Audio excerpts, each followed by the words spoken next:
Welcome to the Deep Dive, where we take your source material, your articles, research, all your notes, and distill it into, well, essential and hopefully entertaining knowledge. Hopefully. Our mission today is pretty clear. We're going way, way beyond the postcard image of Maine. Oh, yeah. The lobster rolls, the lighthouses. Exactly. We're going to provide you, the listener, with a real comprehensive shortcut to understanding the true complexity of the state. And that postcard image, vacation land, it's so powerful, right?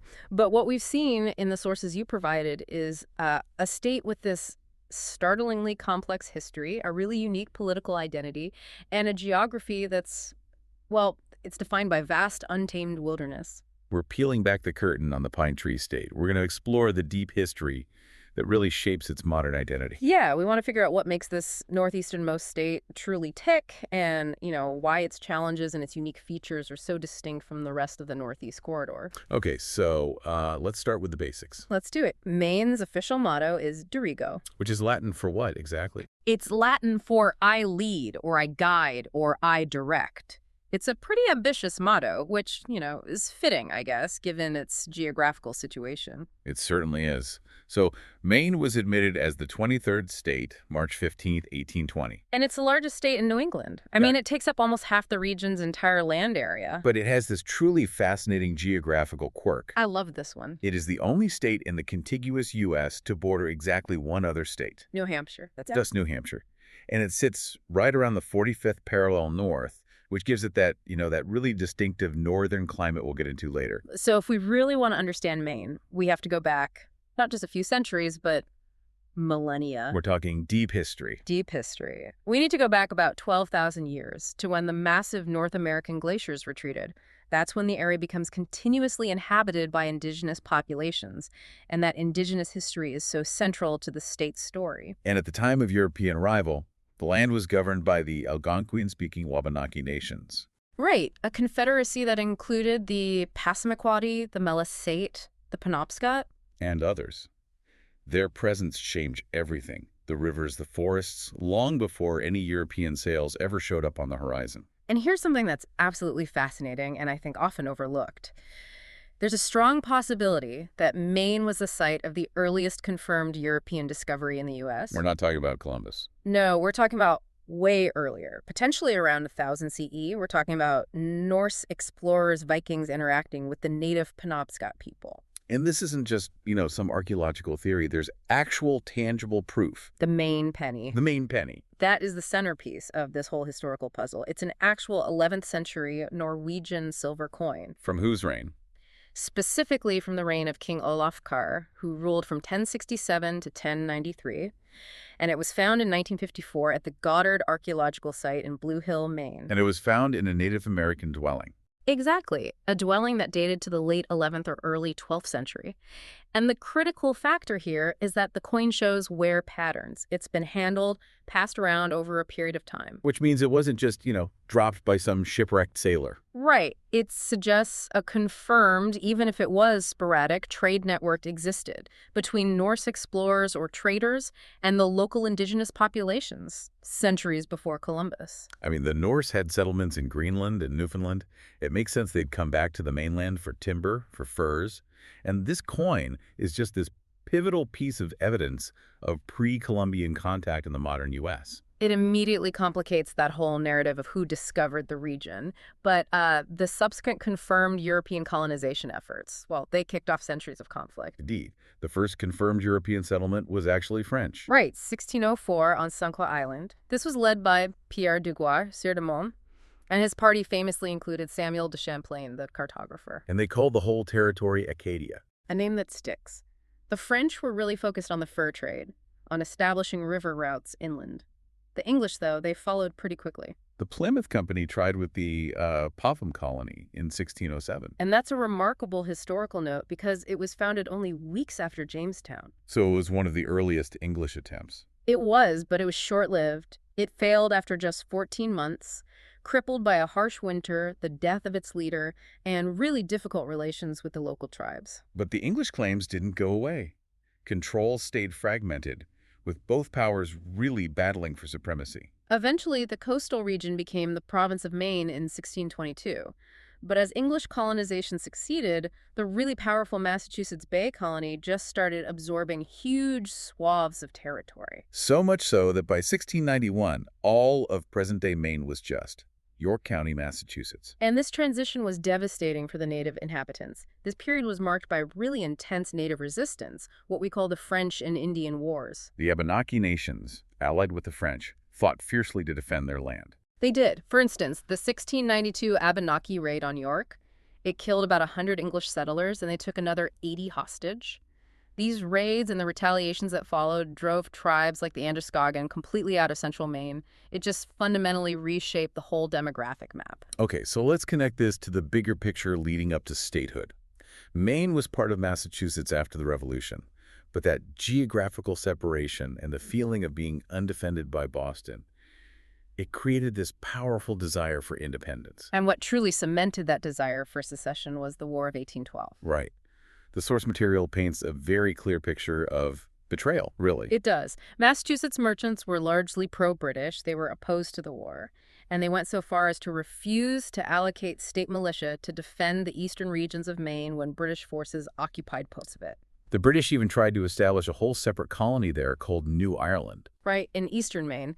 So this refusal by Massachusetts to defend their own citizens, it just generated this massive, lasting resentment among Mainers. They felt totally abandoned by their government so far to the south. That profound feeling of being left undefended, Yeah. combined with these long-standing arguments over land speculation up north. It just fueled the secession movement relentlessly. Massachusetts finally agreed to permit secession in 1819.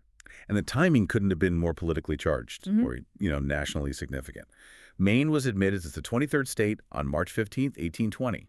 But not in a vacuum. No, it was the free state counterpoint to Missouri's entry as a slave state. It's the bedrock of the monumental Missouri Compromise. An event that maintained that delicate balance between free and slave states in the U.S. Senate. I mean, a critical moment that shaped the next 4 decades of American politics. The initial state capital was Portland, the biggest city, but by 1832 they recognized the need for a more central hub. So they moved the capital inland to Augusta.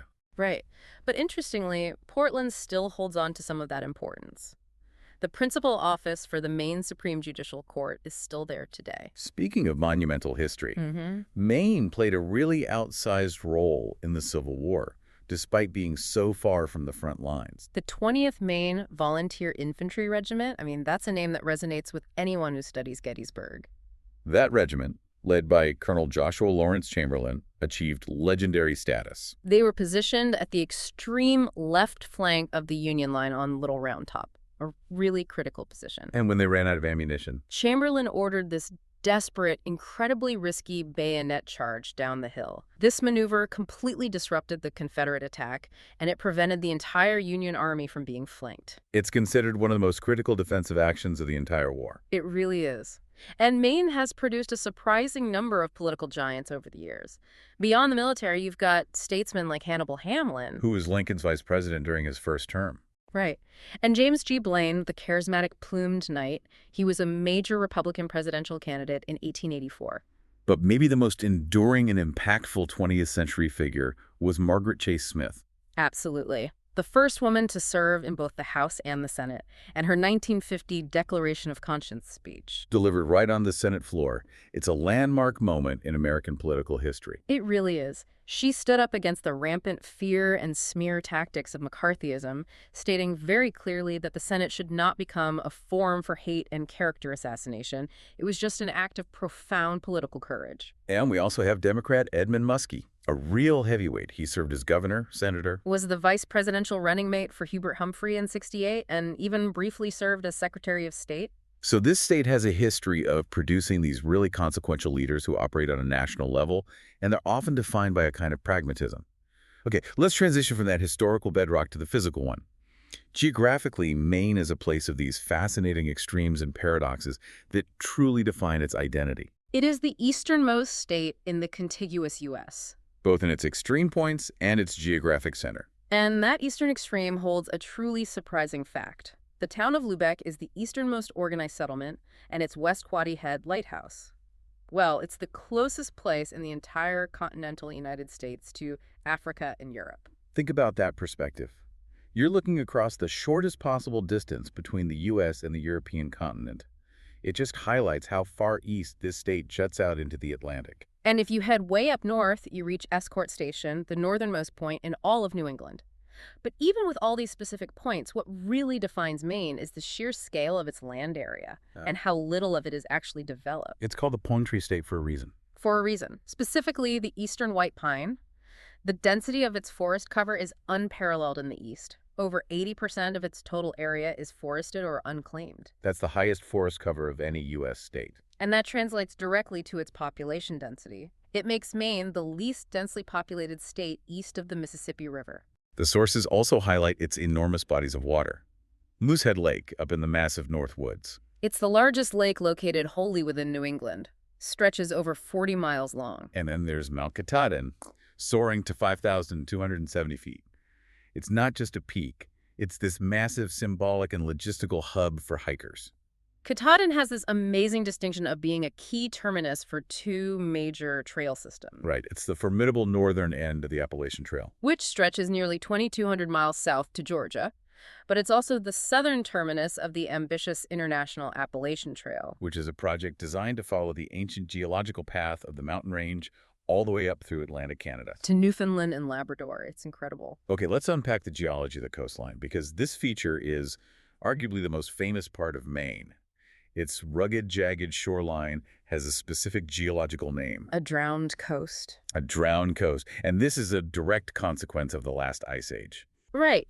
Geologists use that term because as the massive glaciers retreated, the land rebounded, but at the same time, global sea levels rose dramatically. So the rising sea levels basically just invaded the former river valleys and low-lying land. Exactly. The valleys became the thousands of bays and harbors you see today, and the former mountaintops were turned into the thousands of offshore islands that Maine is so famous for. That geological process makes that dramatic visual. The forested slopes sweeping right down to the sea makes perfect sense, and the numbers really back it up. They do. The direct ocean coastline is nearly 230 miles long. But once you factor in all those jagged bays and inlets and islands created by the drowning, the tidal coastline expands to almost 3,500 miles. It's incredible, and glacial activity is still visibly key to understanding the landscape. Look at Some Sound in Acadia National Park. It's often described as the only fjord on the East Coast. Right. Carved out by glaciers to depths of 175 feet. It's deep enough for large ships. Then you have these fascinating little features like Bubble Rock, a classic glacial erratic. That's the huge boulder that looks like it's about to fall off the mountain. Exactly. It was carried 30 miles by the ice sheet before being just deposited precariously on the side of Bubble Mountain. And as you mentioned, Acadia, we should emphasize that it's the only national park in all of New England. Which makes it a huge conservation priority. But there's a small piece of land off the down east coast that's still a source of diplomatic tension between the U.S. and Canada. You're talking about McKeown Seal Island. McKeown Seal Island and its companion, North Rock. These tiny, uninhabited pieces of rock are claimed by both Canada and by the Maine town of Cutler. It's one of the very few remaining disputed land areas between the two countries. And it's complicated by the fact there's a Canadian manned lighthouse there, and the lobster and fishing waters around it are incredibly rich. Okay, moving on to the climate. It's classified as a humid continental climate, DFB, for the climate nerds out there. And for the rest of us, what DFB means is a climate with no dry season, consistently high humidity, and just extreme temperature swings between warm, sometimes humid summers and very long, cold, freezing winters. And those winters are brutal, especially in the northern and western interior. The state's record low temperature, set in 2009 at Big Black River, was a shocking minus 50 degrees Fahrenheit. Which tied the New England record. Mm. You really have to understand that level of cold to understand life in the interior of Maine. Yet Maine holds a rarity for the eastern U.S. Yeah, mainly because of its latitude and its proximity to the cool ocean. It has fewer days of thunderstorms than any other state east of the Rockies. Averaging fewer than 20 days a year. And tornadoes, while they happen, are rare. They average only about 2 per year and mainly stick to the warmer southwestern interior. This lack of severe instability really distinguishes it from the rest of the continental U.S. That vast geography and that northern climate, they fundamentally dictate the unique fauna you find there. Maine's position at the northern edge of the contiguous U.S. means it harbors the largest populations of two iconic Northwoods creatures. Which speaks directly to the quality of its wilderness. It really does. We're talking about moose and black bears. Maine holds the largest populations of both in the contiguous United States. That density just says so much about the extent of its undisturbed, heavily forested habitat and the success of its conservation efforts. And beyond the big mammals, you see thriving populations of white-tailed deer, red squirrels, snowshoe hares. And along the coastline, the marine life is incredibly rich. Atlantic puffins, harbor seals, migrating minke whales. And crucially, for both environmental protection and economic history, the rivers of central and eastern Maine are home to the U.S.'s last remaining wild populations of Atlantic salmon. And those have been under threat for a long time.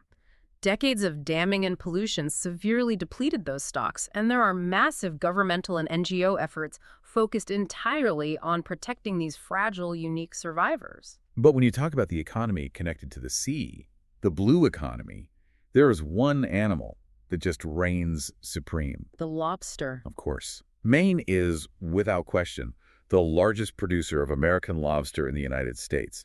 It's the central pillar of the state's seafood economy. An iconic industry. It is an iconic industry, but the sources show there are some important and sometimes worrying shifts happening. While lobster is king, the industry is facing some severe long-term challenges. Like what? Warming waters are driving the populations further north, and there are conservation pressures related to the endangered North Atlantic right whales. So that vulnerability has spurred the development of alternative blue harvest sectors, like aquaculture. Exactly. The harvest of oysters and, surprisingly, seaweed are both on the rise. For example, back in 2015, Maine supplied a significant 14% of the Northeast's total oyster supply. And that number keeps climbing. And we have to talk about the fate of the northern shrimp industry as a kind of stark warning sign. Yeah, that population has declined so dramatically that there's been a government-mandated hold on commercial fishing since 2014. A pilot program for limited fishing just started in 2025, but the collapse itself highlights the extreme vulnerability of these marine resources. Okay, moving inland. Maine's agricultural bounty is heavily specialized. It really reflects that northern climate. That's a critical point. Maine is the only state in the U.S. where wild, low-bush blueberries are produced commercially, and it's the top producer of this specific, intensely flavored variety. They're very different from the high bush blueberries you get in, say, Michigan or New Jersey. Totally different. And while that blue harvest is culturally significant, Aroostook County, often just called the county up north, is famous for its massive potato crops. They generate over $166 million annually. And, of course, you have other agricultural mainstays like apples, maple syrup, maple sugar. But here is a burgeoning industry that completely changes the economic picture of Maine. Yeah. The seaweed boom. The seaweed boom. Maine supplies an astonishing 60% of all American seaweed. This isn't just some niche product anymore. Is fueling that growth. Its demand for kelp and other sea vegetables across multiple sectors, food, pharmaceuticals, fertilizer, and importantly, as a component in animal feed to reduce methane emissions. Wow. Production was estimated at $20 million a year in 2017, and it is forecast to rise dramatically. Harvests are expected to hit 4.1 million pounds by 2025. This focus on sustainable cold water aquaculture is a huge evolutionary step for the state's economy. Let's turn now to the people who inhabit this unique landscape. Demographically, Maine holds one of the most significant paradoxes in the country. It's statistically the oldest state by population. Right. Yet it is also hitting its highest ever population estimate in 2024 at just over 1.4 million residents. That tension is absolutely key to understanding modern Maine. It has the highest proportion of its population aged 65 or older in the entire United States. The implications of that are profound, for healthcare costs, workforce availability, political priorities. So if it's the oldest state, how is the population still growing, even if it's just modestly? The growth is almost entirely concentrated in the southern coastal counties, especially the greater Portland area, which holds nearly 40% of the state's total population. And that growth is driven by migration, right? Younger families looking for a better quality of life, and also retirees. Exactly. But the flip side is that the state overall remains extremely rural. The sources confirm this. Maine is the most rural state in the Union. Less than 40% of its population lived in urban areas as of 2010. And this connects directly back to our geography discussion. It's the least densely populated state east of the Mississippi. Only about 41 people per square mile. The cities where they exist are pretty small. Looking at race and ethnicity, Maine has historically been considered, statistically homogeneous. It reported the highest percentage of non-Hispanic white population of any state. Over 94% in 2010. But the complexity really lies just beneath the surface, in the deep ancestry groups. English ancestry dominates, Irish is very strong, but the third largest group, which carries massive cultural weight, is French, at 15.7%. And that French influence is absolutely vital to understanding Maine's identity, especially when you look at language. Maine has the highest percentage of French Americans and French speakers of any state. That's a surprising statistic. It is. 3.93% of households speak French at home. I think most people would assume Louisiana holds that title. So where do these robust French origins come from? Yeah. It's primarily Canadian, but from two distinct groups. Right. First, you have the Acadian culture, which is concentrated up in Aroostook County, which borders New Brunswick and shares a long history. And second, And equally important are the waves of French-Canadian immigrants from Quebec that arrived between 1840 and 1930. They were drawn by industrial jobs in textile and lumber mills. and they created these large, vibrant Franco-American communities in cities like Lewiston, Waterville, and Biddeford. And this heritage isn't just cultural, it's territorial history.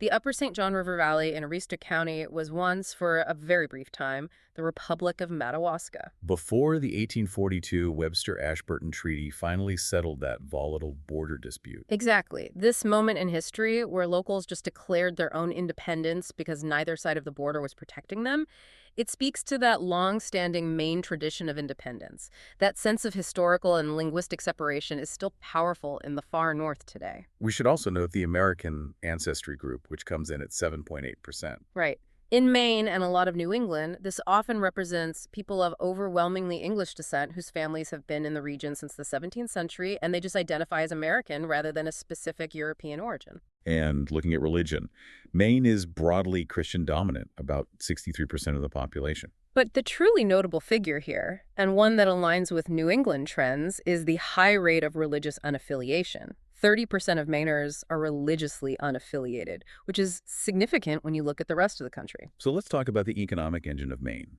Gross state product of $91.1 billion in 2023, a strong minimum wage at $14.65 in 2025. It's a healthy, if highly specialized, economy. And the core industrial outputs are traditional, right? Paper, lumber, wood products, which reflects that enormous forest cover we talked about. But the economy is diversifying. Into more modern sectors like electronic equipment, advanced food products, and increasingly biotechnology. And one industrial sector that serves as a real pillar for the working class and the federal economy is naval shipbuilding. Absolutely. It's a critical, long-standing sector, highlighted by major facilities like Bath Iron Works, BIW in Bath, and the Portsmouth Naval Shipyard in Kittery. BIW is one of the largest private employers in the state. It's a major federal defense contractor building some of the U.S. Navy's most advanced destroyers. Its huge employment role makes it an anchor for the whole region, tying the state's economic health directly to federal contracts. But the single greatest economic driver and the source of that vacation land image has to be tourism. That's absolutely accurate. In 2023, Maine welcomed over 15.2 million visitors who spent more than $9 billion. And the impact isn't just economic, it's structural. An estimated 14% of the state's housing stock is used as vacation homes. Which contributes to rising property values and the state's high average age. And the major attractions are just these powerful draws. Acadia National Park, the state's only national park, draws over 4 million visitors annually. And it contributed a remarkable $475 million to the Bar Harbor area economy in 2024 alone. Then you have the commercial flagships like the LL Bean store in Freeport. That store, famous for being open 365 days a year, pulls in over 3 million visitors annually. It's a massive national tourist destination in its own right. And this tradition of tourism goes way back. It predated the Civil War and then exploded afterward. Right. As the urban middle class in Boston, New York, Philadelphia, they sought fresh air and relaxation in Maine's woods and along its coast, trying to escape the industrial grime of the cities. And famous names have certainly amplified that draw. Oh, for sure. Henry David Thoreau published The Maine Woods in 1864. Theodore Roosevelt explored what is now the Katahdin Woods and Waters National Monument. And maybe most significantly, John D. Rockefeller Jr. developed the famous intricate carriage roads of Acadia, preserving the landscape while making it accessible. And on the more modern side, The greater Portland area has seen a burgeoning creative economy. Portland's nonprofit arts and culture industry alone generated $86 million in economic activity in 2022. It's become a magnet for culture and culinary innovation. Looking at transportation, the state has historically relied heavily on its geography for logistics. For decades, Portland's deep, ice-free port made it Canada's principal winter port. Until the mid-20th century, yeah, when technology allowed Canadian ports to stay open year-round. Today, the infrastructure is modern and focused on connectivity. The Amtrak Downeaster runs 5 daily passenger trips between Brunswick and Boston, linking Maine to the rest of the Northeast Corridor. And critically, the International Marine Terminal in Portland has seen huge expansion since 2016. This was spurred by the Icelandic shipping company Eimskip opening its U.S. headquarters there in 2013. So what's the significance of that route? It connects Atlantic Canada and Iceland, effectively establishing Portland as a direct logistical link to Europe and Asia. It's fundamentally transformed the port's role from a regional hub to a true international gateway. Okay, when we look at law and government, Maine uses the standard 3 branches, but its governmental structure has some truly fascinating peculiarities. They really reflect its history of independence. For one, Maine is one of only 7 states that does not have a lieutenant governor. So if there's a vacancy in the governor's office, the Senate president is first in line for succession. Right. It's a streamlined executive structure, a very New England trait. Politically, the state presents this profound paradox that analysts are always debating. On one hand, it's seen as a blue-leaning swing state. But on the other, it has unusually high support for independent candidates, and governors frequently win by pluralities, not majorities. So what does that mean? Well, the political historian Kenneth Palmer suggests this speaks to a deep, ingrained pragmatism in Maine's political DNA. He argued that Maine's leaders often end up as centrists because the core goal is just finding practical solutions to difficult problems. So they prioritize local needs over national partisan fights. Exactly. They distrust ideological extremes. And Maine has become a national pioneer in electoral reform. In 2016, it became the first state to adopt ranked choice voting, or RCV, for statewide elections. Through a referendum, which is key. They now use it for primary elections for state and federal offices and general elections for federal offices. This is a complex but crucial innovation we should probably explain. Yeah. With RCV, voters rank candidates in order of preference. If no one gets a majority over 50% of first-place votes, the candidate with the fewest votes gets eliminated. And the second choices on those ballots are reallocated to the remaining candidates. And that process continues until one candidate secures a majority. It's a mechanism designed to combat plurality winners and ensure the elected official has broader support. This willingness to embrace radical electoral reform really shows Maine's political character. They're willing to adopt complex solutions if they think they lead to greater fairness. But the single most striking administrative feature of Maine, and the one that absolutely defines its identity as the most rural state, is the existence of the unorganized territory, or UT. Okay, let's unpack this governmental oddity. We're used to the idea that every square mile of a state belongs to some city or town, but in Maine, over half the state's entire land area is unincorporated. That's right. The unorganized territory consists of more than 400 unincorporated townships covering slightly over half of Maine's area.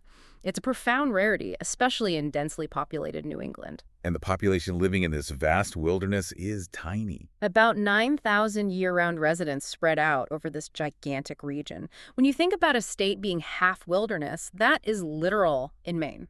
So what are the administrative implications for those residents? There's no local government, right? No town council, no zoning board, no municipal police.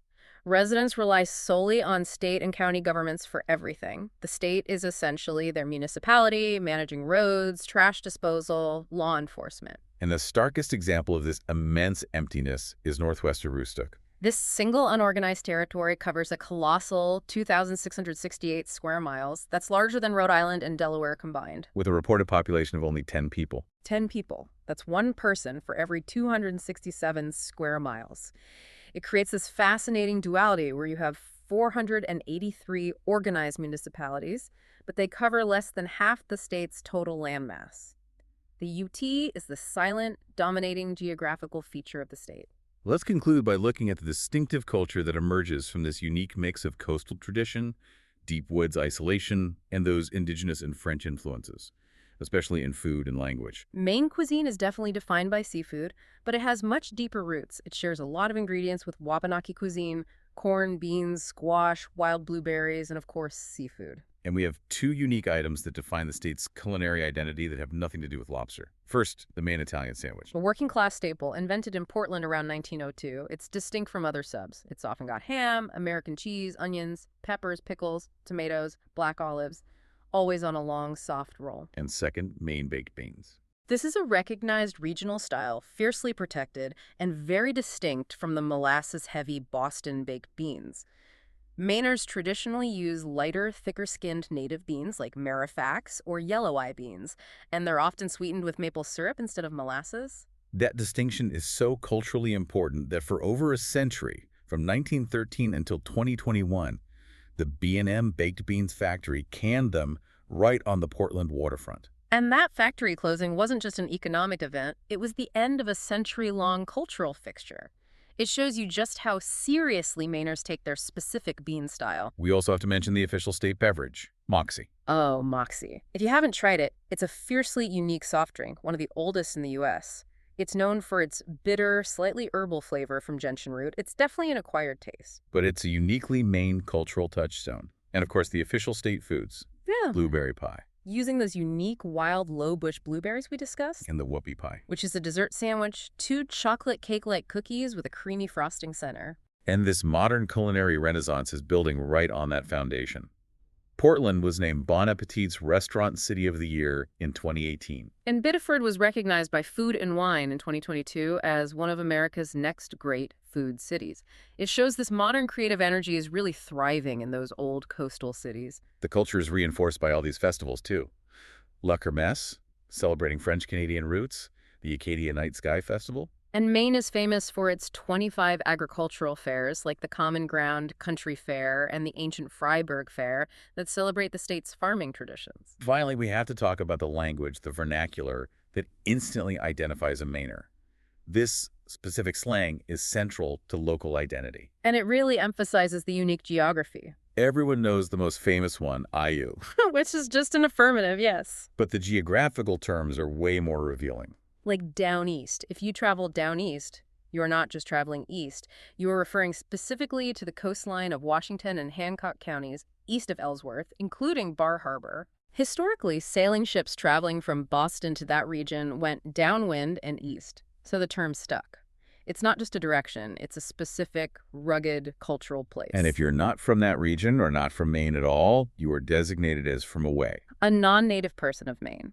That distinction really captures the strong, sometimes insular identity that many Mainers hold. It differentiates between those with deep roots and those who have just moved to the state. My favorite is up to camp. Going up to camp. It means heading to a rustic, out-of-the-way place, usually a cabin or cottage on a lake in the woods. It was really popularized by the comedian Bob Marley. It perfectly captures that ritualistic retreat into the remote, unorganized interior of the state. It's a cultural encapsulation of Maine's deep dual identity, the civilized coast versus the vast, wild interior. So what does this all mean for you, the learner, trying to get a comprehensive handle on Maine? We've covered a huge amount of ground today, from the Maine penny confirming ancient Viking contact to the state's modern industrial pillars like naval shipbuilding and that new seaweed farming boom. I think the key takeaway is the state's persistent structural duality. It's the oldest state by population, yet its southern coastal areas are experiencing this modest economic and demographic growth that's reshaping its political landscape. It's famous globally for its rocky coastline, but geographically, it's overwhelmingly forested and largely comprised of that massive, unorganized territory. We saw a state that is deeply rooted in practical history and tradition, from the centuries-old lobster fleets to its crucial role in the Civil War, but which is simultaneously politically innovative, embracing radical electoral reform like ranked choice voting, while remaining fundamentally centrist and pragmatic. So understanding Maine really requires appreciating that tension between the iconic vacation land image and its profound Franco-American heritage, its huge tourism economy, and its vast, largely uninhabited interior, that defining unorganized territory. And this leaves us with an important question for you, the listener, to consider as you reflect on this deep dive. Maine has the largest populations of moose and black bears in the contiguous U.S., and over half its land area is legally defined as unorganized territory. So if we consider the intense urbanization and population density of the entire Northeast corridor, Boston, New York, Philadelphia, what are the long-term economic, environmental, and political implications of Maine maintaining this massive, sparsely populated, largely wilderness area? Will the state be able to indefinitely resist the enormous pressures of development and resource extraction that such land represents? Can it manage the challenges of climate change and environmental protection to maintain that unique wild identity? Or does the economic and population potential represented by those millions of acres mean that radical change is ultimately inevitable? That's your deep thought for today. Thank you for joining us for this deep dive into the complexities of the Pine Tree State. We hope you feel truly well informed.